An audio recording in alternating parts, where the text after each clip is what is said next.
And I'm wondering, who paid for this? Because the task force is not a legal entity in the city of New York. Was it EDC? Was it a developer? Was it the borough president's office? Was it the city council?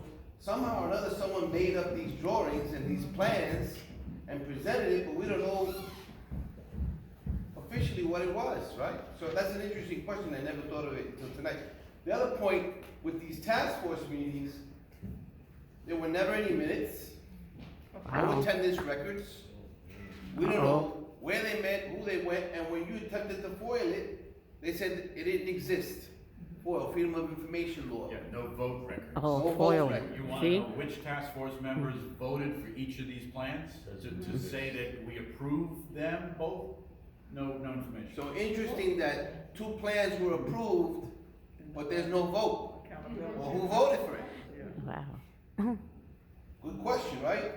Now, I want to read to you a report that came out a few weeks ago about this project, which I really think synthesizes the real concern that we should all have, because the point that Russell made is very, very powerful.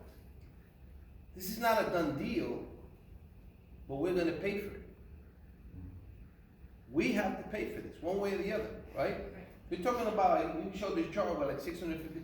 Believe me, at the end of the day, the city of New York public funds would have expended over $1 billion. No doubt about it, $1 billion. So, the mayor approved it. Basically, this is Moya's plan, I can say it.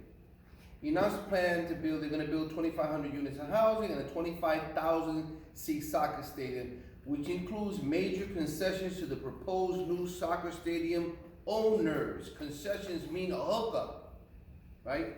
The billionaire that's coming in from Saudi Arabia who owns the team is gonna get hooked up.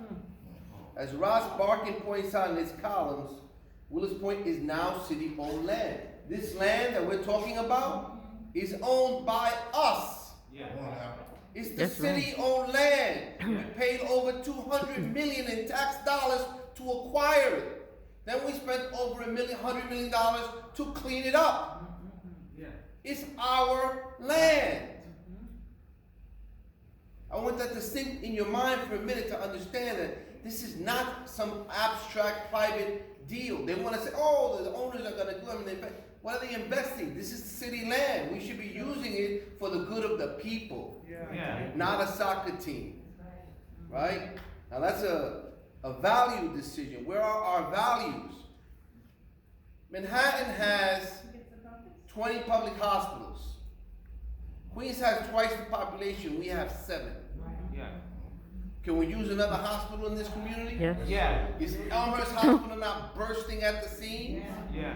Is Presbyterian, formerly known as Booth Memorial, also not bursting at the seams? Yeah. Someone I know in my family went there about 5 weeks ago. They were there for over an hour before a doctor even looked at them. They had internal bleeding, they would have been gone. That's what we're providing in the borough of Queens. This is not a third world nation. This is New York City, Queens. This is what's happening.